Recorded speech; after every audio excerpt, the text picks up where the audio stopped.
Hello friends, welcome to Vrindavan P S C world.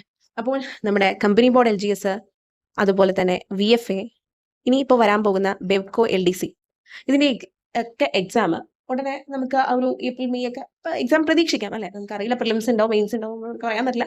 May be prelims ഉണ്ടാകാതിരിക്കാം, അങ്ങനെ കേൾക്കുന്നുണ്ട്, അറിയില്ല. അങ്ങനെയാണെങ്കിൽ നമ്മുടെ ഭാഗ്യത്തിന് ഒരൊറ്റ എക്സാമാണ് ഇപ്പോൾ സെയിൽസ്മാൻ, അസിസ്റ്റന്റ് സെയിൽസ്മാനൊക്കെ മുൻപ് പ്രിലിംസ് മെയിൻസ് ഒക്കെ ഉണ്ടായിരുന്നു. പക്ഷേ ഇപ്പോൾ ഒറ്റ എക്സാം ആയിട്ട് അത് കഴിഞ്ഞ ഇതിൽ നടന്നത്. അപ്പോൾ ഒറ്റ എക്സാം ആണ് ഭാഗ്യത്തിന് എങ്കിൽ നിങ്ങൾക്ക് ഇപ്പോൾ എടുക്കുന്ന ഈ ഒരു എഫേർട്ട് കൊണ്ട് നല്ലോണം പഠിച്ച് നല്ലൊരു സ്കോറിംഗിലേക്ക് എത്തിയാൽ അടുത്ത ലിസ്റ്റിൽ നമ്മൾ ഉണ്ടാവും അല്ലേ? അപ്പോൾ ആ ഒരു ചിന്തയോട് കൂടി വേണം നമ്മൾ എന്ത് ചെയ്യാൻ, ഇതിനുവേണ്ടി ഇപ്പോഴേ ശ്രമിച്ചു തുടങ്ങാൻ. പിന്നെ സ്റ്റിൽ ഇതിന് സെൽഫായിട്ട് പഠിച്ചാൽ മതിയോ അല്ലെങ്കിൽ ഒരു കോച്ചിങ് വേണോ എന്നുള്ള ചിന്തയുള്ളവരുണ്ടാകും. അപ്പോൾ നിങ്ങൾക്ക് ഓൾറെഡി ഈ പറയുന്ന സിലബസിലെ, അതായത് നമ്മുടെ ഈ LGSന്റെ ആണെങ്കിലും VFA ആണെങ്കിലും ഈ സിലബസിൽ പറയുന്ന പോർഷൻസിനെ കുറിച്ച് അത്യാവശ്യം ഒരു ധാരണയുണ്ട് എങ്കിൽ, അടിസ്ഥാനപരമായിട്ടുള്ള കാര്യങ്ങളെ കുറിച്ച് ഒരു ധാരണയുണ്ട് എങ്കിൽ നിങ്ങൾക്ക് അതിനെ ഒന്ന് എന്ത് ചെയ്താൽ മതി, ഒന്നും കൂടി ഒന്ന് ഇംപ്രൊവൈസ് ചെയ്താൽ മതി. ഓക്കെ, അഡീഷണലി കിട്ടുന്ന കാര്യങ്ങൾ ഉപയോഗപ്പെടുത്തി, അല്ലെങ്കിൽ നിങ്ങളുടെ വീക്ക്നെസ് അല്ലെങ്കിൽ നിങ്ങൾക്ക് നിങ്ങളുടെ അറിവ് പോരാ, ഇന്ന ഏരിയയിൽ പോരാ എന്ന് തോന്നുന്ന ഇടത്ത് നിങ്ങൾ കുറച്ചും കൂടെ എന്ത് ചെയ്താൽ മതി, ഫോക്കസ് ചെയ്ത് പഠിക്കാൻ ശ്രമിച്ചാൽ മതി. പക്ഷേ ഇതിനെക്കുറിച്ച് കംപ്ലീറ്റ്ലി അങ്ങനെ എന്താണ് അധികം അറിയാത്തവർ, ഫ്രഷ് ആയിട്ട് എഴുതുന്നവർ, അല്ലെങ്കിൽ സ്റ്റിൽ ഒരു കൺഫ്യൂഷൻ, അല്ലെങ്കിൽ ഇപ്പോഴും പഠിക്കുന്നതിലൊരു തൃപ്തി ഇല്ല എന്ന് തോന്നുന്നവർക്ക് തീർച്ചയായിട്ടും എന്താണ് കോച്ചിങ്ങിന് ഹെൽപ്പ് വേണ്ടി വരും. കാരണം ചില കാര്യങ്ങൾ ഞാൻ മുൻപും പറഞ്ഞിട്ടുണ്ട്, നമ്മൾ വിചാരിക്കുന്ന പോലെ ആകണം എന്നില്ല അതിലുദ്ദേശിക്കുന്ന കാര്യങ്ങൾ. ഇപ്പോൾ നിങ്ങൾ ഇതിൽ ഈ സിലബസിൽ പറഞ്ഞിട്ട്, ഇപ്പോൾ ഞാൻ LGS ഫോർ എക്സാമ്പിൾ LGS വെച്ചിട്ടാണ് ഞാൻ പറഞ്ഞിട്ടുള്ളത്. കാരണം കുറേയധികം പേര് LGS പ്രതീക്ഷിച്ച് പഠിക്കുന്നവരുണ്ട്. പക്ഷേ VFA നല്ലൊരു സാധ്യതയാണ്. LGSന് ധാരാളം ഒഴിവുണ്ട്. അപ്പം അതും ഒരു സാധ്യത തന്നെയാണ്. ഇതിന് ഈ പറയുന്ന ടോപ്പിക്സിൽ നിങ്ങൾ നോക്കിക്കഴിഞ്ഞാൽ നമുക്ക് കാര്യങ്ങൾ അറിയാമെങ്കിൽ ഈ പറഞ്ഞ ഇതിൽ ഇപ്പോൾ എഴുതിയിരിക്കുന്ന കാര്യങ്ങളുണ്ടല്ലോ, നിങ്ങൾ നോക്കുകയാണെങ്കിൽ ഇതിൽ കറണ്ട് അഫയേഴ്സും അതുപോലെ തന്നെ ശാസ്ത്ര സാങ്കേതിക മേഖല, കലാ സാംസ്കാരിക മേഖല എന്ന് പറയുന്ന ഈ രണ്ട് സംഭവങ്ങൾ, അത് ഞാനിപ്പോൾ ആർട്സ് സ്പോർട്സ് ലിറ്ററേച്ചറിന് ഫോർ എക്സാമ്പിൾ എടുക്കുകയാണ്. ഇത് മാറ്റി നിർത്തി കഴിഞ്ഞാൽ ബാക്കി എല്ലാ കാര്യങ്ങളും ഉണ്ടല്ലോ, നിങ്ങൾക്ക് ECRT എന്ന് പറയുന്ന സംഭവം ഉപയോഗിച്ചാണെങ്കിലും പ്ലസ് ഒരു റാങ്ക് ഫയലിന്റെ ഒക്കെ സഹായത്തോടു കൂടി നിങ്ങൾക്ക് പഠിച്ചെടുക്കാൻ പറ്റുന്നതാണ്. അപ്പോൾ ഇതിൽ നമ്മൾ എക്സ്പെക്ട് ചെയ്യുന്നത് എന്താണ്, സിലബസിൽ വിത്തിൻ ദ സിലബസ് ചോദിക്കുന്നുണ്ട്. പക്ഷെ അവർ തന്നെ പറയുന്നുണ്ട് സിലബസിന് പുറത്തു നിന്നുള്ളതും ചോദിക്കാന്നുള്ളത്. ഓക്കെ, അപ്പോൾ ഇത് നമുക്ക് നല്ലൊരു സ്കോറിങ്ങിലോട്ട് എത്താൻ സഹായിക്കുന്നതാണ്. സോഷ്യൽ സയൻസ്, ബേസിക് സയൻസിൽ വരുന്ന ഫിസിക്സ്, കെമിസ്ട്രി, ബയോളജി പോലത്തെ കാര്യങ്ങൾ, പിന്നെ മാത്സ് ഏരിയാസ് ഒക്കെ അല്ലേ? അപ്പോൾ ഇത് അത്യാവശ്യം നമ്മുടെ കയ്യിലുണ്ടെങ്കിൽ നമ്മളൊരു എക്സ്ട്രാ എഫേർട്ടും കൂടി എടുത്ത് കറണ്ട് അഫയേഴ്സ് നല്ലോണം, അതുപോലെ ആർട്സ് സ്പോർട്സ് ലിറ്ററേച്ചറിൽ ഏറ്റവും പ്രധാനപ്പെട്ട അത് പ്രീവിയസ് ഇയർ ക്വസ്റ്റ്യൻസ് വർക്ക്ഔട്ട് ചെയ്ത് പഠിച്ചാൽ മതി. ഓക്കെ, ബാക്കി ഈ പറയുന്ന കാര്യങ്ങൾ സ്റ്റിൽ പ്രശ്നമുള്ളവരുണ്ട് എങ്കിൽ അവർ ഇതിന് ഇപ്പോഴേ ഒരു സൊല്യൂഷൻ കണ്ടെത്തണം. പിന്നെ ഡെയിലി നിങ്ങൾ കുറച്ച് കറണ്ട് അഫയേഴ്സ് നോക്കുന്നതിൽ തെറ്റില്ല. കറണ്ട് അഫയേഴ്സ് നമുക്ക് ഇപ്പോൾ എക്സാമിന് മുൻപ് വരെ ഉള്ള ഒരു മാസത്തിന്റെ വരെ അവർ ചോദിക്കാറുണ്ട്. ഏറ്റവും റെലവെന്റ് ആയിട്ടുള്ള കാര്യങ്ങളും ചോദിക്കാറുണ്ട്. നമ്മൾ അത്ര റെലവൻസ് ഇല്ലാന്ന് തോന്നുന്ന കാര്യങ്ങളും ചോദിക്കാറുണ്ട്. ഓക്കെ, ഇപ്പൊ കറണ്ട് അഫയേഴ്സിന്റെ കാര്യങ്ങളൊന്നും നിൽക്കട്ടെ അവിടെ. ബാക്കി ഈ പറയുന്ന കാര്യങ്ങൾ നിങ്ങളുടെ കയ്യിൽ സെറ്റ് ആയിരിക്കണം. ഇതിന് നിങ്ങൾക്ക് ഇപ്പോൾ സമയമുണ്ട്. അപ്പൊ ഒരു കാര്യം മനസ്സിലാക്കുക, ഈ പറയുന്ന സോഷ്യൽ ആണെങ്കിലും സയൻസ് ആണെങ്കിലും നമ്മളുടെ ടെക്സ്റ്റ് ലേറ്റസ്റ്റ് അവർ മാറ്റിയ ടെക്സ്റ്റ് ഉണ്ടല്ലോ, അതായത് 6, 8, 10 ക്ലാസ്സിന്റെ അവർ മാറ്റി, കഴിഞ്ഞ വർഷം മാറ്റിയിട്ടുണ്ടായിരുന്നു. കുറേയധികം കാര്യങ്ങൾ അവർ ആഡ് ഓൺ ചെയ്തിട്ടുണ്ട്. ഇത് ആഡ് ഓൺ ചെയ്ത നിമിഷം തന്നെ അവർ പുതിയ എക്സാമിന്റെ ഇതിലൊക്കെ ഇവർ ഇതിൽ നിന്നൊക്കെയുള്ള ചോദ്യങ്ങൾ ഇട്ടു. ഓക്കെ, അപ്പോൾ അവരെന്തെന്ന് ചോദിക്കണം നമുക്ക് ഒരിക്കലും എക്സ്പെക്ട് ചെയ്യാൻ പറ്റത്തില്ല. നമ്മൾ ഈ SCRT പാഠഭാഗങ്ങൾ മനസ്സിലാക്കിയിരിക്കുക, ടെക്സ്റ്റിൽ അത് പറഞ്ഞു പോയി എന്നുള്ള ഒറ്റ കാരണം കൊണ്ട് അവർ അതും അതിനോട് റിലേറ്റ് ചെയ്ത് ടെക്സ്റ്റ് മെൻഷൻ ചെയ്യാത്ത കാര്യങ്ങളും ചോദിച്ചു കളയും. ഓക്കെ, അപ്പോൾ നമ്മൾ ടെക്സ്റ്റ് കൈകാര്യം ചെയ്യുമ്പോൾ അത്യാവശ്യം നല്ല രീതിയിൽ തന്നെ പഠിച്ചു മാറ്റാൻ ശ്രമിക്കണം. സോ നിങ്ങൾ ഇപ്പോൾ സമഗ്രയുടെ വെബ്സൈറ്റിൽ നിന്ന് എടുത്ത് ഡൗൺലോഡ് ചെയ്തെടുത്ത് വെറുതെ വായിച്ചു പോയതുകൊണ്ട് മാത്രം കാര്യമില്ല, അതിനോട് അസോസിയേറ്റ് ചെയ്തിട്ടുള്ള കാര്യങ്ങൾ പഠിക്കണം. ഇനി നിങ്ങൾ ഇവിടെ സയൻസ് നോക്കുകയാണെങ്കിൽ സയൻസിലെ കാര്യങ്ങളിൽ ഈ ബയോളജി എന്ന് പറയുന്നത് നോക്കിക്കഴിഞ്ഞ് കഴിഞ്ഞാൽ ജീവശാസ്ത്രം എന്ന് പറയുന്നത് 5 മാർക്ക്. ഇതിൽ മനുഷ്യ ശരീരത്തെക്കുറിച്ചുള്ള പൊതു അറിവ് തൊട്ട് നമ്മൾ സ്ഥിരം കാണുന്ന പാറ്റേണിലുള്ള ഏരിയാസ് ഉണ്ട്. ഇനി ഇത് കൂടാതെ താഴെ പൊതുജനാരോഗ്യം എന്ന് പറഞ്ഞിട്ട് സാംക്രമിക രോഗങ്ങൾ, രോഗകാര്യങ്ങൾ, അതിന്റെ ഇതിൽ പിന്നെ കുറേ ചെറിയ കാര്യങ്ങൾ 10 മാർക്ക്. അപ്പോൾ മൊത്തം നോക്കി 15 മാർക്കിലാണ് എന്ത് ചെയ്തിട്ടുള്ളത്, അവർ ഈ life science and public health എന്ന് പറഞ്ഞാൽ നമ്മൾ ഇപ്പോൾ LDCക്ക് ഒക്കെ കാണുന്ന ഒരു സംഭവം എടുത്തിട്ട് പറഞ്ഞിട്ടുള്ളത് അല്ലേ? അപ്പോൾ നല്ലൊരു ശതമാനം വെയിറ്റേജ് അവർ ഇതിനു വേണ്ടി മാറ്റി വെച്ചിട്ടുണ്ട് LGSന് കേട്ടോ. ഇനി VFAക്ക് എടുക്കുകയാണെങ്കിലും ബാക്കിയുള്ള എക്സാമിന് എടുക്കുകയാണെങ്കിലും ഇതൊക്കെ ഇമ്പോർട്ടൻ്റ് ആണ്. അപ്പോൾ നിങ്ങൾക്ക് ഈ സയൻസും മറ്റുള്ള ഈ പറയുന്ന സോഷ്യലും അധികം തപ്പി പോകേണ്ട ആവശ്യം വരില്ല. കാരണം വിത്തിൻ ദ SCRT ടെക്സ്റ്റ് ആണ് അവർ മോസ്റ്റ് പ്രോബബ്ലി ചോദിക്കാറുള്ളത്. വല്ലപ്പോഴും ചിലപ്പോൾ ഒരു എക്സ്ട്രാ ഫാക്ടർ, എക്സ് ഫാക്ടർ എന്നുള്ള രീതിയിൽ അവർ പുറത്തുനിന്ന് ഇടാം. ഓക്കെ, അത് നമ്മുടെ ലക്ക് അനുസരിച്ചിരിക്കും, നമുക്ക് പറയാൻ പറ്റില്ല. അപ്പോൾ ഈ പറയുന്ന സയൻസ് ഏരിയയിലെ ഏറ്റവും ഇമ്പോർട്ടൻ്റ് ആയിട്ടുള്ള biology, life science and public health നമ്മൾ ഒരുമിച്ച് പറയുകയാണെങ്കിൽ ഇത് നല്ല രീതിയിൽ പഠിക്കാൻ പറ്റണം. അപ്പോൾ ഇതിൽ ഈ ആരോഗ്യക്ഷേമ പ്രവർത്തനങ്ങൾ എന്ന് പറയുന്നത് ടെക്സ്റ്റ് ഓറിയന്റഡ് ആയിട്ടാണ് അവർ കൂടുതൽ ചോദിക്കാറുള്ളത്. പക്ഷെ നമ്മൾ റിസ്ക് എടുക്കേണ്ടതെന്ന് വെച്ചിട്ട് റാങ്ക് ഫയൽ നോക്കിയും പിന്നെ ലേറ്റസ്റ്റ് ആയിട്ടുള്ള സർക്കാർ ഡെവലപ്മെന്റിൽ എന്തെങ്കിലും പുതിയ പദ്ധതികളൊക്കെ ഇമ്പോർട്ടൻ്റ് ആയിട്ടുള്ളതുണ്ടെങ്കിൽ അതുമൊക്കെ വെച്ചിട്ടാണ് നോക്കാറുള്ളത്. ബാക്കി എല്ലാ കാര്യങ്ങളും ടെക്സ്റ്റ് ഓറിയന്റഡ് ആണ്. ഓക്കെ, പക്ഷേ നിങ്ങൾ ഈ ടെക്സ്റ്റ് നോക്കുമ്പോൾ അപ്പോൾ ഇത് നോക്കി, ഇതിപ്പോൾ 9ാം ക്ലാസ്സിലെ ദഹനവും പോഷക സംവഹനവും എന്നുള്ളൊരു സംഭവമാണ്. നമുക്ക് മനുഷ്യ ശരീരത്തെക്കുറിച്ചുള്ള പൊതു അറിവ് എന്നുള്ള ഒരു ഒറ്റ ഹെഡിങ്ങിൽ നമ്മൾ നോക്കേണ്ട പ്രധാനപ്പെട്ട ഏരിയാസിൽ വരുന്നതാണ് ഈ ഡൈജഷന്റെ ഏരിയ, ദഹന വ്യവസ്ഥ, രക്തപര്യന വ്യവസ്ഥ, ഓക്കെ, അതുപോലെ നമ്മളുടെ ഈ പറയുന്ന രീതിയിലുള്ള ബാക്കി ബീജ സംയോജനങ്ങൾ, അങ്ങനത്തെ സംഭവങ്ങളൊക്കെ പഠിക്കേണ്ടതാണ്. ഇത് ഈ ഒരു ഹെഡിങ്ങിൽ കുറേയധികം കാര്യങ്ങൾ വരുന്നുണ്ട്. ടെക്സ്റ്റിൽ കുറേയധികം കാര്യങ്ങൾ പറഞ്ഞു പോയിട്ടുണ്ട്. നിങ്ങളിപ്പോൾ ഈ ടെക്സ്റ്റ് വെറുതെ ഇപ്പോൾ സ്വയം നിങ്ങൾ വായിച്ചു പോവുകയാണെങ്കിൽ നിങ്ങൾക്ക് ഇതിൽ പറഞ്ഞ പല കാര്യങ്ങളും മിസ്സിംഗ് ആയിട്ട് ഫീൽ ചെയ്യും. കാരണം കുറച്ച് കാര്യങ്ങൾ അവർ ഇൻകംപ്ലീറ്റ്, അതായത് ഒരു പ്രവർത്തനം എന്നുള്ള രീതിയിലൊക്കെയാണ് കൊടുത്തിട്ടുള്ളത്. ഇപ്പോൾ ഇവിടെ ഹാർട്ടിന്റെ പ്രവർത്തനം എന്നുള്ള രീതിയിൽ കുറച്ച് കാര്യങ്ങൾ പറഞ്ഞിട്ടുണ്ട്. ഇപ്പോൾ ഹാർട്ടിന്റെ ജസ്റ്റ് മാർക്കിങ്സ് ഒക്കെ കൊടുത്തിട്ടുണ്ട്, ലേബൽ ചെയ്ത് ഏതൊക്കെയാണെന്നുള്ളത് പറഞ്ഞിട്ടുണ്ട്. പക്ഷെ ആ ഹാർട്ടിന്റെ പ്രവർത്തനം, ഈ പ്രവർത്തനം റിലേറ്റ് ചെയ്ത് എന്തെല്ലാം ചോദ്യങ്ങൾ ചോദിക്കാൻ അറിയാം, അങ്ങനെ ചോദിച്ചു കണ്ടിട്ടുണ്ട്. സ്റ്റേറ്റ്മെന്റ് ടൈപ്പ് ഓഫ് ക്വസ്റ്റ്യൻസ് ആണ് നമ്മുടെ ഇപ്പോഴത്തെ PSCയുടെ പുതിയ പാറ്റേൺ നമുക്കറിയാം. വല്ലപ്പോഴും അവർ എന്ത് ചെയ്യാറുണ്ട്, വളരെ ഫാക്ച്വൽ ആയിട്ടുള്ള ചോദ്യങ്ങളും ചോദിക്കാറുണ്ട്.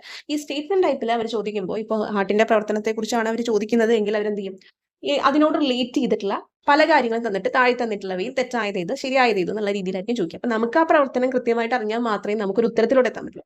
നമ്മൾ ഒരു ജസ്റ്റ് കാണാപ്പാഠം പഠിച്ചാണ് പോണെങ്കിൽ ഇതിൽ നിന്നൊക്കെയുള്ള മാർക്ക് വെറുതെ പോകും. അതേസമയം നമ്മളിത് മനസ്സിലാക്കി പഠിച്ചാലുണ്ടല്ലോ, നമ്മൾ ഒരിക്കലും അതിൽ നിന്ന് എന്ത് ടൈപ്പ് ഓഫ് ക്വസ്റ്റ്യൻ വന്നാലും നിങ്ങൾ മറക്കില്ല. ഓക്കെ, അപ്പൊ ഇതൊക്കെ വ്യക്തമായിട്ട് ഒരാൾ പറഞ്ഞു തന്ന് ഇതാക്കുകയാണെങ്കിൽ, നിങ്ങൾക്ക് എക്സ്പ്ലെയിൻ ചെയ്യുകയാണെങ്കിൽ ചിലപ്പോൾ നിങ്ങൾക്ക് ബെറ്റർ ആയിട്ട് മനസ്സിലാക്കാൻ പറ്റും പല കാര്യങ്ങൾ. ഓക്കെ, അപ്പോൾ ഇനി സ്വയം ഇപ്പോൾ ബയോളജി എന്ന് പറയുന്ന ഏരിയ എളുപ്പമായിട്ടുള്ളവരുണ്ടാവും, അവർക്ക് ഇതിനെക്കുറിച്ച് സ്റ്റിൽ അറിവുള്ളവരുണ്ടാവും, ഇതിൽ കൂടുതൽ ഡിഗ്രി എടുത്ത് പോയവരുണ്ടാവും, അവരെ സംബന്ധിച്ചിടത്തോളം ഇത് എളുപ്പമായിരിക്കും. അല്ലാത്തവരെ സംബന്ധിച്ചിടത്തോളം ഇത് ബുദ്ധിമുട്ടായിട്ടുള്ളവരും ഈ ഒരു ഏരിയയെ വിട്ടുപോയിട്ടുള്ളവർക്കും ഇത് കുറച്ച് ബുദ്ധിമുട്ടുള്ള ഏരിയയാണ്. ഓക്കെ, ഇത് കുറച്ച് പാടാണ് മനസ്സിലാക്കിയെടുക്കുക, പക്ഷെ പഠിച്ചാൽ എളുപ്പമാണ്. അപ്പോൾ ഇങ്ങനെയുള്ള കുറേ ഏരിയസ്, ഇതിപ്പോൾ ഞാൻ ഒരുപാട് ഭാഗം കാണിച്ചു. ഇനി നിങ്ങൾ അങ്ങോട്ട് നോക്കുകയാണെങ്കിൽ കിഡ്നിയുടെ പ്രവർത്തനം അത് ഇതൊക്കെ ഉണ്ട്. അപ്പോൾ ഇതൊക്കെ ചോദിക്കാറുണ്ട്, ചോദിച്ച് കണ്ടിട്ടുണ്ട്. ഇപ്പോൾ LDCക്ക് നിങ്ങൾ നോക്കുകയാണെങ്കിൽ ഇതിൽ നിന്ന് എന്തോരം ചോദ്യങ്ങളാണെന്നറിയോ അവർ ചോദിച്ചത്. ഈ സ്റ്റേറ്റ്മെന്റ് ടൈപ്പ്, ഈ പ്രവർത്തനത്തിൽ നിന്നും ഇതിലിപ്പോൾ ഹാർട്ടിന്റെ ഓരോ സിര എടുത്ത് കഴിഞ്ഞാൽ ആ സിരയുടെ വ്യാസം വെച്ചിട്ട്, അതുപോലെ തന്നെ അതിന്റെ അത് ഏത് ഭാഗത്താണ്, അങ്ങനെയുള്ള കുറേയധികം കാര്യങ്ങൾ ചോദിക്കുന്നുണ്ട് സ്റ്റേറ്റ്മെന്റ് ടൈപ്പ്. അപ്പോൾ ഈ ഒരു സ്റ്റേറ്റ്മെന്റ് ടൈപ്പ് ചെയ്യുന്നത് നമുക്ക് നല്ല രീതിയിൽ ആൻസർ ചെയ്യണമെന്നുണ്ടെങ്കിൽ കാണാപ്പാഠം പഠിച്ചിട്ട് കാര്യമില്ല. അവിടെ നമ്മൾ എന്ത് ചെയ്യണം, മനസ്സിലാക്കി പഠിക്കണം. സോ കുറച്ചും കൂടെ കൺസെപ്ച്വൽ ലേണിംഗ് ആണ് ഈ പറയുന്ന ഏരിയാസ് ഒക്കെ പഠിക്കാൻ നല്ലത്. അപ്പോൾ നിങ്ങൾക്ക് സ്വയം പഠിക്കാൻ പറ്റുമെങ്കിൽ നല്ലത്. അത് അങ്ങനെ നിങ്ങൾക്ക് മനസ്സിലാക്കി പഠിക്കാനാണ് ഞാൻ പ്രോത്സാഹിപ്പിക്കുള്ളൂ. കാരണം ഇത് മനസ്സിലാക്കി പഠിച്ചാൽ ഒരിക്കലും നമ്മൾ ഈ പഠിക്കുന്ന കാര്യങ്ങൾ മറക്കില്ല. മാത്രമല്ല നമുക്ക് കൺഫ്യൂഷൻസ് വരില്ല, തെറ്റില്ല. എന്ത് തരത്തിലുള്ള ചോദ്യങ്ങൾ അതിൽ നിന്ന് വന്നാലും നിങ്ങൾ തെറ്റിക്കില്ല. ഓക്കെ, അപ്പോൾ ഇതൊക്കെ ഡീറ്റെയിൽ ആയിട്ട് ഇനി നിങ്ങൾക്ക് സ്വയം പഠിക്കാൻ പറ്റുന്നില്ല എങ്കിൽ നിങ്ങൾക്ക് എന്ത് ചെയ്യാം, ഇപ്പം ഞാൻ ക്ലാസ് എടുക്കുന്നുണ്ട്. ഞാൻ നിങ്ങളോട് പറഞ്ഞല്ലോ, ഇത് 5 തൊട്ട് 10 വരെയുള്ള എല്ലാത്തിൻ്റെയും ഇപ്പോൾ ഈ പാഠഭാഗങ്ങളൊക്കെ നന്നായിട്ട് തന്നെ എക്സ്പ്ലെയിൻ ചെയ്ത് തന്നെ പഠിപ്പിച്ചു തരുള്ളൂ. ഓക്കെ, പാർട്ട് 1 പാർട്ട് 2 സയൻസും സോഷ്യലും കംപ്ലീറ്റ് നിങ്ങൾക്ക് എക്സാം വരെ വാലിഡിറ്റി ഉണ്ട്. ഓക്കെ, എക്സാം വരെയാണ് ഞാൻ പറയുന്നത് വാലിഡിറ്റി. നിങ്ങൾക്ക് എത്ര ടൈംസ് വേണമെങ്കിലും റിവൈസ് ചെയ്യാം. കംപ്ലീറ്റ് ക്ലാസ്സസ് ആണ് വിത്ത് അഡീഷണൽ ഫാക്ട്സ്. എന്തൊക്കെ ഇനി ഇതിൽ പറഞ്ഞു പോകാത്ത, ഇപ്പം ഇതൊക്കെ പൂരിപ്പിക്കാനുള്ള സംഭവങ്ങളാണ്, ഇതൊക്കെ നമ്മൾ എക്സ്ട്രാ പറയണം. ഇനി ഇതിനോട് അസോസിയേറ്റ് ചെയ്ത് വേറെയും കുറച്ച് കാര്യങ്ങൾ പറയേണ്ടതുണ്ട്. അപ്പോൾ ഇതൊക്കെയുള്ള കംപ്ലീറ്റ് ക്ലാസ്സസ് ആണ് പറയുന്നത്. ഇത് നിങ്ങൾക്ക് വേണം എന്നുണ്ടെങ്കിൽ, അതായത് SCRT ക്ലാസ്സസിനെ കുറിച്ച് ഒരു ഇത് കൃത്യമായിട്ട് ആ ഒരു സോൺ നിങ്ങൾക്ക് സേഫ് ആക്കി വെക്കണം എന്നുണ്ടെങ്കിൽ നിങ്ങൾക്ക് താല്പര്യമുണ്ടെങ്കിൽ ജോയിൻ ചെയ്യാം. എൻ്റെ ടെലിഗ്രാം ചാനലിൻ്റെ ലിങ്ക് ഞാൻ ഡിസ്ക്രിപ്ഷൻ ബോക്സിൽ കൊടുത്തിട്ടുണ്ട്. അതിൽ ജോയിൻ ചെയ്ത് എനിക്ക് മെസ്സേജ് ചെയ്താൽ മതി. SCRT ക്ലാസ് മാത്രം എക്സാം വരെ വാലിഡിറ്റിയിൽ 499 റുപ്പീസ് മാത്രമേ ഉള്ളൂ. SCRT ക്ലാസ് മാത്രം കേട്ടോ. സോ നിങ്ങൾക്ക് ഇപ്പോൾ വീട്ടമ്മമാരൊക്കെ ആണെങ്കിൽ നിങ്ങൾക്ക് കേട്ട് സാവധാനത്തിൽ ഒന്ന് നോക്കി തീർക്കാൻ പറ്റും. എളുപ്പത്തിൽ തന്നെ പഠിച്ചു മാറ്റാൻ പറ്റും, റിവൈസ് ചെയ്യാൻ പറ്റും, ഒക്കെ ചെയ്യാൻ പറ്റും. ഓക്കെ, ഇനി ഇതിന്റെ കൂടെ നിങ്ങൾക്ക് മോക്ക് ടെസ്റ്റുകളും കൂടെ ഡെയിലി ചെയ്തു പോകണം. സിലബസ് ഓറിയന്റഡ് ആയിട്ടുള്ള പോർഷൻസ് വെച്ച് അങ്ങനെ ചെയ്യണമെന്നുണ്ടെങ്കിൽ നിങ്ങൾക്ക് എക്സാം വരെ വാലിഡിറ്റിയിൽ അതുകൊണ്ട് 699 റുപ്പീസ് ആണ്. എക്സാം വരെയാണ് വാലിഡിറ്റി. മാക്സിമം ഈ പറയുന്ന ജനുവരി സ്റ്റാർട്ട് ചെയ്യുന്നതിന് മുൻപ്, അതായത് ജനുവരി 1 മുൻപ് നിങ്ങൾ ഇതിൽ ജോയിൻ ചെയ്യാൻ താല്പര്യം ഉണ്ടെങ്കിൽ ചെയ്യുക. കാരണം ഓൾറെഡി ഇത് സ്റ്റാർട്ട് ചെയ്തതാണ്. ഞാനപ്പോൾ ക്രിസ്മസ് ന്യൂ ഇയർ എന്നുള്ള രീതിയിലാണെങ്കിൽ ഇത്രയും ഒരു ലോ പ്രൈസ് ഇട്ടിട്ട് പറയണം കേട്ടോ. അപ്പോൾ ഇതെന്താണെന്ന് വെച്ച് കഴിഞ്ഞാൽ വിചാരിക്കും ലോ പ്രൈസ് എന്താണ്, നമ്മളിപ്പോൾ ഇതിൻ്റെയൊക്കെ ബുക്സ് വാങ്ങുകയാണെങ്കിൽ നല്ല റേറ്റ് ഉണ്ട് എല്ലാത്തിനും. അതിലും കുറേയധികം അഡീഷണൽ ഫാക്ട്സ് ഒക്കെ പറഞ്ഞിട്ടുള്ള കണ്ടന്റ് നിങ്ങൾ കണ്ടിട്ടുണ്ടാവും. അപ്പോൾ അത് ഇപ്പോൾ എല്ലാവർക്കും അഫോർഡബിൾ ആകണമെന്നില്ലല്ലോ. അപ്പോൾ അങ്ങനെ പറ്റാത്തവരുണ്ടെങ്കിൽ നിങ്ങൾക്കൊരു എക്സ്ട്രാ ഹെൽപ്പ് എന്നുള്ള രീതിയിൽ നമ്മളൊരാൾ എക്സ്പ്ലെയിൻ ചെയ്യുമ്പോൾ നിങ്ങൾക്ക് കുറച്ചും കൂടെ ബെറ്റർ ആയിരിക്കും. ഓക്കെ, എന്നുള്ളതാണ് എൻ്റെ അഭിപ്രായം. എനിക്കങ്ങനെ പഠിക്കുന്ന സമയത്ത് പല കാര്യങ്ങളും തോന്നിയിട്ടുണ്ട്. ഒരാൾ പറഞ്ഞു തരുമ്പോൾ അതിൻ്റെ ഒരു ഇമ്പാക്റ്റ് വേറെയാണ്, നമ്മൾ സ്വയം വായിക്കുമ്പോൾ ഉള്ളൊരു ഇമ്പാക്റ്റ് വേറെയാണ്. അത് നിങ്ങൾക്ക് തോന്നിയിട്ടുണ്ടാവും. ഞാൻ ഓൺലൈൻ ചെയ്തിരുന്ന സമയത്ത് എനിക്ക് പല വിഷയങ്ങൾ എളുപ്പമാവാൻ കാരണം ക്ലാസ്സുകൾ കേട്ടിട്ടാണ്. ഓക്കെ, അപ്പോൾ ഇതിൽ നിങ്ങൾക്ക് ഞാൻ പറഞ്ഞ എക്സാം വരെയാണ് വാലിഡിറ്റി, കംപ്ലീറ്റ് ആണ് ക്ലാസ്സസ്. സോഷ്യൽ സയൻസ് ഒക്കെ ഉണ്ട്. ഇതിലെ ടെസ്റ്റ് സീരീസും കൂടെ വേണമെങ്കിലാണ് ഈ പ്രൈസ്. ക്ലാസ് മാത്രമാണെങ്കിൽ ജസ്റ്റ് ഇത്ര രൂപയുള്ളൂ എക്സാം വരെ വാലിഡിറ്റിയിൽ. ഓക്കെ, അപ്പോൾ ഇങ്ങനെയുള്ള ഓരോ പാഠഭാഗങ്ങളും നിങ്ങൾ നല്ല രീതിയിൽ എന്ത് ചെയ്യണം, കൺസെപ്റ്റുവൽ ലേണിംഗ് ഒക്കെ നടത്തണം. എന്നാലേ നിങ്ങൾക്ക് ആ ഒരു 15 മാർക്സ് ഇപ്പോൾ ഈ ഒരു സയൻസിന്റെ ബയോളജി എന്ന് പറയുന്ന ഒരു ഏരിയ എടുത്തു കഴിഞ്ഞാൽ തന്നെ നിങ്ങൾക്ക് മനസ്സിലായി, life science and public health എന്ന് പറയുന്ന ഒരു പോർഷൻ തന്നെയുണ്ട്.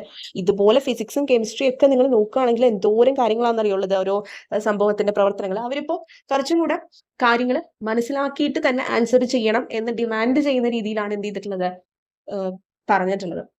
ഓക്കെ, ചോദ്യങ്ങൾ അവർ സെറ്റ് ചെയ്യുന്നത്. അതായത് കാര്യങ്ങൾ മനസ്സിലാക്കിയിട്ട് ആൻസർ ചെയ്താൽ മതി എന്നുള്ള രീതിയിൽ തന്നെയാണ്. പണ്ടത്തെ ഒരു പാറ്റേണിൽ ഇപ്പൊ ജസ്റ്റ് നിയർ ആയിട്ട് GK ക്വസ്റ്റ്യൻസ് ചോദിക്കുന്ന രീതിയിൽ നിന്ന് മാറി ഈ SCERTയിൽ പറഞ്ഞിട്ടുള്ള കാര്യങ്ങളെ കുറിച്ചൊക്കെ അത്യാവശ്യം മനസ്സിലാക്കി അതിനെക്കുറിച്ചൊക്കെ ഓർമ്മയുള്ള കൃത്യമായ ധാരണയുള്ളവർ തന്നെ പാസ്സായി വന്നാൽ മതി എന്നുള്ള രീതിയിലാണ് ഒരു ക്വസ്റ്റ്യൻസ് സെറ്റ് ചെയ്യുന്നത്. അതുകൊണ്ടാണ് നമുക്ക് ഈ പല സ്റ്റേറ്റ്മെന്റ് ടൈപ്പ് കാണുമ്പോൾ നമ്മൾ തന്നെ ഒന്ന് അന്താളിച്ച് നിൽക്കുന്നത് അല്ലേ, ഇത് എവിടെ നിന്നാണ് അവർ ചോദിച്ചിട്ടുള്ളത്. അപ്പോൾ നമ്മൾ അത്രയും മനസ്സിലാക്കിയിരിക്കണം ഒരു സംഭവത്തെക്കുറിച്ച്, നല്ല നമുക്ക് ഉത്തരത്തിലോട്ട് എത്താൻ പറ്റുള്ളൂ. അപ്പോൾ അതിന് നിങ്ങൾക്ക് ഹെൽപ്പ് ആവശ്യമുണ്ടെങ്കിൽ നിങ്ങൾ സ്വയം നിങ്ങൾ സെൽഫ് അനലൈസ് ചെയ്തിട്ട് ഒരു തീരുമാനത്തിൽ എത്തിയാൽ മതി കേട്ടോ. കാരണം നിങ്ങളെക്കുറിച്ച് നിങ്ങൾക്ക് അറിയുള്ളൂ, നിങ്ങളുടെ വീക്ക്നെസ് സ്ട്രെങ്ത് ഒക്കെ നിങ്ങൾക്ക് അറിയുള്ളൂ. പക്ഷെ അധികം വൈകും തോറും നമുക്ക് പഠിക്കാനുള്ള സമയമാണ് പോവുക. സ്വയം ചെയ്യാൻ പറ്റുന്നുള്ള കോൺഫിഡൻസ് ഉള്ളവർക്ക് തീർച്ചയായിട്ടും അങ്ങനെ തന്നെ ചെയ്യാം. അതിന് ഒന്ന് മെനക്കെടണമെന്ന് മാത്രം. ഇനി ഒരു ഹെൽപ്പ് വേണ്ടി വരും, അല്ലാതെ മുന്നോട്ട് പോയില്ലാന്ന് തോന്നുന്നവർക്ക് അത് ചെയ്യാം. ഓക്കെ, അതിന് അമാന്തം വെക്കരുത്. Time is running. ഓക്കെ, കാരണം നമ്മൾ വൈകും തോറും നമ്മുടെ അപ്പുറത്തിരിക്കുന്ന ആള് ഇതൊക്കെ പഠിച്ച് വേറെ എവിടെയെങ്കിലൊക്കെ ചേർന്ന് തുടങ്ങിയിട്ടുണ്ടാവും. ഇപ്പൊ ചിലർ തന്നെ 1-2 കോച്ചിങ് സെന്ററിലൊക്കെ കോച്ച് ചെയ്യുന്നവരുടെ അറിയോ, എനിക്ക് തന്നെ അറിയാം പലരും 2 കോച്ചിങ് സെന്ററിലൊക്കെ ഇതാക്കിയിട്ട് പഠിക്കുന്നവര്. അപ്പോൾ അവരെന്താന്ന് വെച്ച് കഴിഞ്ഞാൽ മാക്സിമം എന്താണ് അവിടെ നിന്നുള്ള ഇൻപുട്ട് എടുക്കുകയാണ്. ഓക്കെ, എങ്ങനെയാണ് എന്നുള്ളത് മനസ്സിലാക്കി എടുക്കണം. അപ്പൊ ഒരു കൺസെപ്റ്റിനെ കുറിച്ച് ചിലപ്പോൾ ഒന്നിലധികം കാര്യങ്ങൾ അറിയാൻ പറ്റുമായിരിക്കും. ഓക്കെ, അപ്പൊ നിങ്ങൾക്ക് ഈ പറയുന്ന മേഖലയിൽ ഒരു ബാക്ക് സപ്പോർട്ട് വേണമെന്നുണ്ടെങ്കിൽ നിങ്ങൾക്ക് തീർച്ചയായിട്ടും ഈ പറയുന്നതിൽ ഇതിൽ ജോയിൻ ചെയ്യാം. ഓൾറെഡി ഇത് സ്റ്റാർട്ട് ചെയ്തിട്ടുണ്ട്, കുറേ അധികം കുട്ടികൾ ജോയിൻ ചെയ്തിട്ടുണ്ട്, അവർ ക്ലാസ് കേൾക്കുന്നുണ്ട്. നിങ്ങൾക്ക് എന്ത് ഡൗട്ട് ഉണ്ടെങ്കിലും ഇതിനെ സംബന്ധിച്ച്, ക്ലാസ്സിനെ സംബന്ധിച്ചോ ടെസ്റ്റ് സീരീസിനെ സംബന്ധിച്ചോ ക്വസ്റ്റ്യൻസിനെ സംബന്ധിച്ചോ ഡൗട്ടുകൾ ഉണ്ടെങ്കിൽ എന്നോട് ചോദിക്കാം. ഓക്കെ, അപ്പോൾ ഇതൊന്ന് നിങ്ങളോട് പറയണമെന്ന് വിചാരിച്ചു. അപ്പോൾ നിങ്ങൾ പഠിക്കുമ്പോൾ എന്താണ് നമ്മുടെ ഈ സിലബസ് ഉണ്ടല്ലോ, ഈ സിലബസ് പറഞ്ഞിരിക്കുന്ന കാര്യങ്ങളിൽ നിങ്ങൾക്ക് നല്ല രീതിയിൽ സ്കോർ ചെയ്യാൻ പറ്റുന്ന പോർഷൻസ് ആദ്യമേ പഠിച്ച് കംപ്ലീറ്റ്ലി സെറ്റ് ആക്കുക. പിന്നെ കൺസെപ്ച്വലി പഠിക്കേണ്ട കാര്യങ്ങൾ കൺസെപ്ച്വലി തന്നെ പഠിക്കുക, ഒരിക്കലും ബൈ ഹാർട്ട് ചെയ്യാതിരിക്കുക. പിന്നെ നിങ്ങൾക്ക് ഏറ്റവും വീക്ക്നെസ് ഉള്ള ഏരിയയ്ക്ക് നിങ്ങൾക്കൊരു സപ്പോർട്ട് വേണമെന്ന് തോന്നിക്കഴിഞ്ഞാൽ ഒബ്വിയസ്ലി അത് ഓപ്റ്റ് ചെയ്യുക. ടൈം വെറുതെ കളയാതിരിക്കുക. കറണ്ട് അഫയേഴ്സ് നല്ലവണ്ണം സെൽഫായിട്ട് തന്നെ നോക്കാൻ ശ്രമിക്കുക. കറണ്ട് അഫയേഴ്സ് സെൽഫായിട്ട് നോക്കിയാലുള്ള ഒരു ഗുണം എന്താണെന്നറിയോ, നമ്മൾ മറക്കില്ല കേട്ടോ പെട്ടെന്ന്. ഞാൻ അങ്ങനെ ചെയ്തിരുന്നത്, കറണ്ട് അഫയേഴ്സ് ഇങ്ങനെ ഏറ്റവും പ്രധാനപ്പെട്ടത് നോക്കി എഴുതിയിരുന്നു. അപ്പോൾ ഒറ്റ തവണ ഞാനത് വായിച്ചിട്ടും കൂടിയില്ല 2-3 തവണയൊന്നും. എനിക്കങ്ങനെ വായിക്കാൻ സമയം കിട്ടാറില്ല. കറണ്ട് അഫയേഴ്സ് ഓരോ മാസത്തെ ഏറ്റവും പ്രധാനപ്പെട്ടതെന്നുള്ള രീതിയിൽ പ്രധാനപ്പെട്ട കറണ്ട് അഫയർ ഞാൻ എഴുതി പോരുന്നു. അപ്പൊ അതിൽ ഏറ്റവും പ്രധാനപ്പെട്ടത് ഒരൊറ്റ തവണ ഞാൻ എഴുതിയിട്ടുള്ളൂ. അത് എനിക്ക് ഡിഗ്രി മെയിൻസിന് അത് ചോദിച്ചപ്പോൾ എനിക്ക് പെട്ടെന്ന് ആൻസർ കിട്ടി, അറിയോ. അപ്പൊ ഞാൻ ഒറ്റ തവണ ആ എഴുതിയത് മാത്രമേ എൻ്റെ ഓർമ്മയുള്ളൂ. അപ്പൊ ആ എഴുത്ത് നമ്മൾ ആ ശ്രദ്ധിച്ച് ചെയ്തതിലൂടെ നമ്മുടെ മനസ്സിൽ കയറിയിട്ടുണ്ട്. ഓക്കെ, അപ്പൊ നമ്മൾ അത്രയും എഫേർട്ട് എടുത്താലും നമുക്കിത് കിട്ടുള്ളൂ. അപ്പോൾ നിങ്ങൾക്ക് കംപ്ലീറ്റ് നല്ല രീതിയിൽ സെറ്റ് ആക്കാനുള്ള കാര്യങ്ങളാണ് ഞാൻ ഈ പറയുന്നത്. നല്ലൊരു സ്കോറിംഗിലേക്ക് എത്തണം, എന്നാൽ മാത്രമേ നമുക്ക് ആ ഒരു ടോപ്പ് റാങ്കിലോട്ടൊക്കെ എത്താൻ പറ്റുള്ളൂ കേട്ടോ. കാരണം കോമ്പറ്റീഷൻ എത്രയുണ്ട്, ഇപ്പോഴേ സ്റ്റാർട്ട് ചെയ്യാം. അതുപോലെ തന്നെ എന്നാൽ വളരെയധികം സ്ട്രെസ്ഡ് ആയിട്ട് പഠിക്കാതിരിക്കാനും ശ്രമിക്കുക. എൻജോയ് ചെയ്ത് ഇൻട്രസ്റ്റോട് കൂടി പഠിക്കാൻ ശ്രമിക്കുക. നമ്മുടെ ലേണിംഗ് എപ്പോഴും വളരെയധികം ഇൻട്രസ്റ്റോട് കൂടി ഇല്ലെങ്കിൽ നമുക്ക് ആകെ ഒരു മെനക്കെട്ട പണിയായിട്ട് തോന്നും കേട്ടോ. നമ്മൾ എന്തോ ഇഷ്ടത്തോടു കൂടി ചെയ്യുമ്പോൾ അതിന് കിട്ടുന്ന ആ ഒരു റിസൾട്ട് വളരെ നല്ലതായിരിക്കും. ഓക്കെ, അപ്പോൾ ഇതൊന്നും ഞാൻ ജസ്റ്റ് ഓർമ്മിപ്പിക്കുകയാണ് വീണ്ടും. കാരണം ഡിസംബർ അവസാനിക്കുന്നതിന് മുമ്പ് കേൾക്കാൻ ജോയിൻ ചെയ്ത് നേരത്തെ ക്ലാസ്സുകളൊക്കെ കേട്ട് നേരത്തെ റിവിഷൻ സ്റ്റാർട്ട് ചെയ്യാൻ ആഗ്രഹിക്കുന്നവരുണ്ടെങ്കിൽ ആയിക്കോട്ടെ എന്ന് വെച്ചിട്ടാട്ടോ പറഞ്ഞത്. ഓക്കെ, അപ്പോൾ നമുക്ക് കറണ്ട് അഫയേഴ്സും ബാക്കിയുള്ള കാര്യങ്ങളെ കുറിച്ചുള്ള ഡീറ്റെയിൽഡ് വീഡിയോ ഒക്കെ ഞാൻ നെക്സ്റ്റ് ഇതിൽ പറയാട്ടോ, എങ്ങനെ പഠിക്കാന്നൊക്കെ ഉള്ളത്. ഓക്കെ, അപ്പോൾ നമുക്ക് നെക്സ്റ്റ് വീഡിയോയിൽ കാണാം. Thank you for watching.